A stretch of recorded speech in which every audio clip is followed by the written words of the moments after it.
अरे ये फिल्में टैक्स फ्री करने वाले लोग कफन तक पर जीएसटी लगा रहे हैं और ये गरीबों की बात करते हैं। झील में पानी बरसता है हमारे देश में, झील में पानी बरसता है हमारे देश में, खेत पानी को तरसता है हमारे देश में, जिंदगी का हाल खस्ता है हमारे देश में, दूध महंगा खून सस्ता है हमारे देश में। देश ये कैसा बनाया आपने, लूट कर पैसा बनाया आपने, देखिए जलते दिए भी बुझ गए, अजब दीपक राग गाया आपने। अमीरों के लिए पेश किया गया बजट कहूंगा, इसमें गरीबों के लिए कुछ है ही नहीं। हर साल फरवरी की खूबसूरत सुबह और सजी हुई संसद से बरसते हुए झूठे वायदों की जवाबदेही कौन तय करेगा? लोगों के सरों पर छत देने वाले प्रधानमंत्री जी के जुमलों से अलग उन्हें यह क्यों नहीं दिखता कि राज्यों में बैठे हुए उनके नुमाइंदे लोगों के सरों की छतें उजाड़ रहे हैं। आज प्रधानमंत्री जी कह रहे थे सबका साथ सबका विकास। ये कैसा सबका साथ सबका विकास है? क्यों हर दिन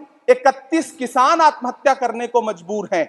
ये सरकार उन पर क्यों बात नहीं करती? कीमत तो बहुत बढ़ गई शहरों में धान की, लेकिन विदा न हो सकी बेटी किसान की।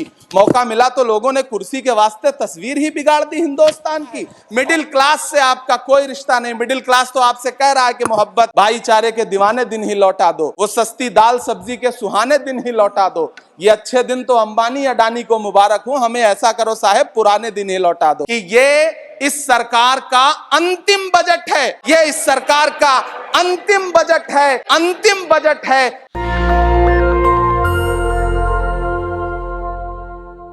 प्रधानमंत्री जी की सैकड़ों बार थपथपाई गई मेज के बीच अंतरिम बजट पेश किया गया और बड़े बड़े दावे किए गए। देश ये कैसा बनाया आपने, लूट कर पैसा बनाया आपने, देखिए जलते दिए भी बुझ गए, अजब दीपक राग गाया आपने। मैम, पूरा सदन अमृत काल के बजट की चर्चा कर रहा है, मैं तो गरीबों की रोटी और दाल के बजट की चर्चा करूंगा। तुम्हारी फाइलों में गांव का मौसम गुलाबी है, मगर ये आंकड़े झूठे हैं, ये दावा किताबी है। मैं इस बजट को अमीरों के लिए पेश किया गया बजट कहूंगा। इसमें गरीबों के लिए कुछ है ही नहीं। नौकरी मांगने वाले नौजवानों पर लाठियां बरसाने वालों, आपने इस बजट में युवाओं को क्या दिया? आपने पुरानी पेंशन बहाली की मांग करने वालों को क्या दिया? सालों से अपने लिए छत तलाश रहे लोगों को आपने इस बजट में क्या दिया? और फिर आपको पूरी उम्मीद है कि पूरा देश आपके इस पेश किए गए बजट पे लहालोट हो जाए, तालियां पीटे, मंगल गान गाए। कैसे संभव है?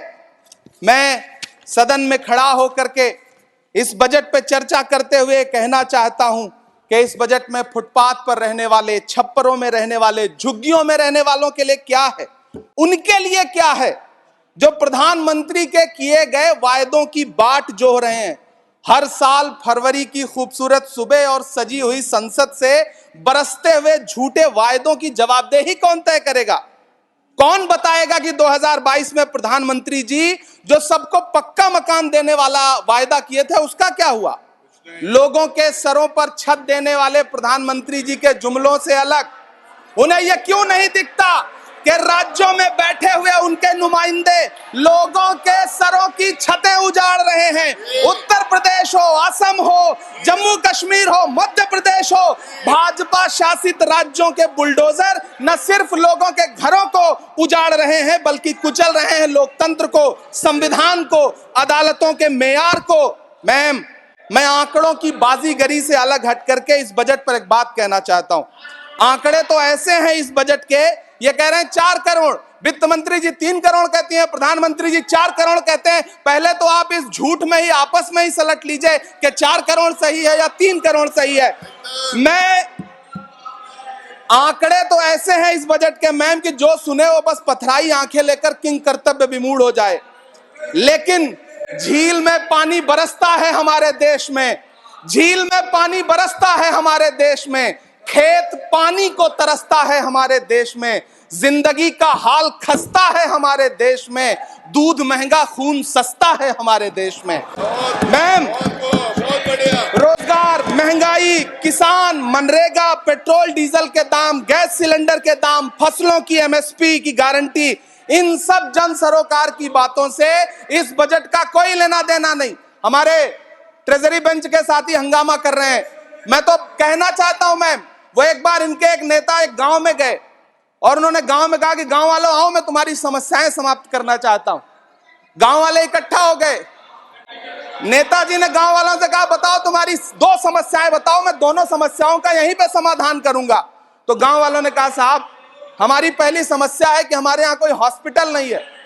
तो नेताजी ने मोबाइल निकाला, कहीं फोन मिलाया और मिला के फोन पे पता नहीं क्या कुछ कहा कि यहाँ गांव में हॉस्पिटल नहीं है, हॉस्पिटल तुरंत, यहाँ हॉस्पिटल चाहिए। गांव वाले खुश हो गए कि 1 मिनट में यहाँ हॉस्पिटल आ रहा है। अगली समस्या के बारे में उन्होंने, नेताजी ने गांव वालों से कहा कि मैंने आपकी पहली समस्या समाप्त कर दी, दूसरी समस्या बताओ। तो गांव वालों ने कहा साहब इस गांव में कोई भी मोबाइल का नेटवर्क ही नहीं है। ये है इनके काम करने का तरीका, ये है झूठ बोलने का तरीका। इन्होंने वायदे किए बड़े बड़े, जो 10 साल के इनके वायदे हैं मैं उनके बारे में बात करूंगा। वायदों से ज्यादा इनके नारों पे बात करूंगा। पहला नारा था बहुत हुई महंगाई की मार, अब की बार मोदी सरकार। आइए इस नारे की समीक्षा करते हैं। पेट्रोल, डीजल, गैस, ये तो बड़ी बड़ी बातें हैं। आटा, चावल, दूध, दही, पनीर, छाछ, सब चीज पे जीएसटी। अरे ये फिल्में टैक्स फ्री करने वाले लोग कफन तक पर जीएसटी लगा रहे हैं और ये गरीबों की बात करते हैं। मैम ये सरकार झूठ की सरकार है। ये सरकार के जितने दावे हैं सब खोखले हैं। आज प्रधानमंत्री जी कह रहे थे सबका साथ सबका विकास। ये कैसा सबका साथ सबका विकास है कि मौलाना आजाद नेशनल फेलोशिप आपने बंद कर दी, आपने माइनॉरिटी डिपार्टमेंट का बजट घटा दिया।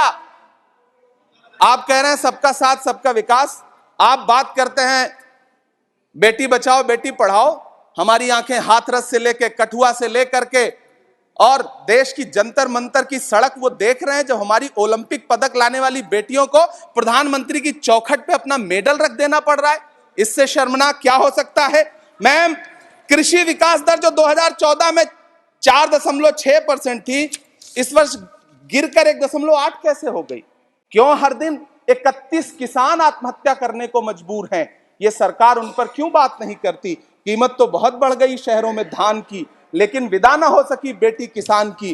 मौका मिला तो लोगों ने कुर्सी के वास्ते तस्वीर ही बिगाड़ दी हिंदुस्तान की, और आज बड़ी बड़ी बातें कर रहे हैं। मैं यहां पर आपसे खड़ा होकर के मैं अंत में इतना कहना चाह रहा हूं कि वित्त मंत्री जी ने बजट में ट्रेनों के डिब्बे को वंदे भारत कोच में बदलने का एक प्रस्ताव रखा अपने भाषण में। ठीक है, ये सुनने में कानों को बहुत अच्छा लगता है, लेकिन मैम ये सरकार ट्रेनों की सुरक्षा के बुनियादी मुद्दों पर एक शब्द नहीं बोलना चाहती। बालासोर हादसे में घायल हुए लोगों की चिता की राख अभी तक ठंडी नहीं हुई है। वंदे भारत के वीडियो पोस्ट करने वाली ये सरकार कभी भारत की जनरल डिब्बों की, रेलवे के स्लीपर क्लास डिब्बों की वीडियो अगर पोस्ट करे ट्विटर पे तब समझ में आए। बिहार से, इलाहाबाद से, लखनऊ से दिल्ली आने वाली, मुंबई जाने वाली ट्रेनें देख लीजिए, उनकी हालत देख लीजिए, तो आपको लगेगा कि ये वही ट्रेनें हैं। आज स्थिति ये है कि रेलवे स्टेशन तो छोड़िए, रनवे पर खाना खिला रही हैं आपकी प्राइवेट एयरलाइंस। अभी आपने जुर्माना लगाया है, नोटिस दिया है एक एयरलाइंस को। यह स्थिति आपने करके रख दी है ट्रेनों की, एयरलाइंस की। ऐसे में मैम कागजों पर तो आप कितना भी वंदे भारत और बुलेट ट्रेन सर पर दौड़ा लीजिए, लेकिन असल में भारत की ट्रेनों की डिब्बों की सवारियों की हालत देखने लायक है। अगर सरकार खुली आंखों से उसे देखना चाहे तो देखे और उनकी स्थिति सुधारे। आज अपने प्रधानमंत्री जी ने अपने भाषण में यहां खड़े होकर कई बार न्यू मिडिल क्लास की बड़ी चर्चा की, न्यू मिडिल क्लास जनरेट करेंगे। लेकिन मैं तो यहां खड़ा होकर के सरकार से कहना चाहता हूं कि न्यू मिडिल क्लास का जुमला अपने पास रखिए। यह बताइए कि जो पुराना मिडिल क्लास है उसके साथ आप कैसा व्यवहार कर रहे हैं। आज उसकी स्थिति क्या है? आप अमीरों के कर्जे माफ कर रहे हैं, उद्योगपतियों के कर्जे माफ कर रहे हैं, और यहां स्थिति यह हो गई है कि जो मिडिल क्लास, उसकी जो रोजमर्रा की जरूरत की चीजें हैं उस तक पर आपने जीएसटी लगा रखी है। आप फिल्में टैक्स फ्री करते हैं, लेकिन स्टूडेंट्स के प्रतियोगी परीक्षाओं के फॉर्म की फीस नहीं माफ कर सकते। आपको बाकी जगहों पर टैक्स लेना है, हर जगह टैक्स लेना है। मिडिल क्लास से आपका कोई रिश्ता नहीं। मिडिल क्लास तो आपसे कह रहा है कि मोहब्बत भाईचारे के दीवाने दिन ही लौटा दो। वो सस्ती दाल सब्जी के सुहाने दिन ही लौटा दो। ये अच्छे दिन तो अंबानी अडानी को मुबारक हो, हमें ऐसा करो साहब पुराने दिन ही लौटा दो। वो पुराने दिन जो बहुत अच्छे थे, वो पुराने दिन जहां लोग एक दूसरे से मिलजुल करके रहते थे। मैम, इलाहाबाद, दिल्ली, कोटा जैसे शहरों में छोटे छोटे कमरों में अभावों के साथ पढ़ाई कर रहे युवा किताबों के साथ गल चुके हैं। उनके हिस्से अधेड़ अवस्था तो आई है, लेकिन नौकरी और रोजगार नहीं आया। हर साल 2 करोड़ नौकरियां देने का दावा करने वाली ये सरकार 10 साल में युवाओं को नौकरियां नहीं दे पा रही है। 20 करोड़ नौकरियों का बोझ है इस सरकार के कंधे पर, और 2024 में देश देखेगा कि उन्हीं 20 करोड़ नौकरियों के बोझ तले दबकर बैठ जाएगी यह सरकार। यह देश देखेगा, क्योंकि जिस ओर जवानी चलती है उस ओर जमाना चलता है। देश का युवा नाराज है, देश का युवा गुस्से में है। ऐसे में उसकी पीड़ा को इस बजट में कहीं भी आवाज देने की कोशिश नहीं की गई। मैं आपके बीच खड़ा हूं, मैं तो वित्त मंत्री जी का भाषण सुन रहा था। यह कहा जा रहा था ये अमृत काल का बजट है, ये अमृत काल का बजट है। ये कौन सा बजट है ये बाद में तय होगा, लेकिन मैं इतना जानता हूं कि ये इस सरकार का अंतिम बजट है, आखिरी बजट है। इसके बाद न्याय का बजट पेश होगा, जिसकी चर्चा राहुल गांधी जी पूरे देश में कर रहे हैं। न्याय का बजट, 5 न्याय, महिलाओं के लिए, युवाओं के लिए, सामाजिक न्याय की बात जिसकी चर्चा पूरे देश में राहुल गांधी जी कर रहे हैं, वो न्याय का बजट पेश होगा अगली बार। ये इस सरकार का अंतिम बजट है, अंतिम बजट है। अमृत काल में गरीबों की रोटी और दाल के लिए इस बजट में कोई प्राविधान नहीं है, कोई चर्चा नहीं है। बहुत बहुत धन्यवाद। Thank you. नेशनल दस्तक की आपसे गुजारिश है कि अगर इसको बचाना चाहते हैं तो नेशनल दस्तक को सब्सक्राइब करने के लिए रेड कलर के सब्सक्राइब बटन को दबाएं, फिर बेल आइकन की घंटी दबाएं। नेशनल दस्तक को बचाने के लिए बहुत जरूरी है कि हर खबर को शेयर करें, लाइक करें, कमेंट जरूर करें।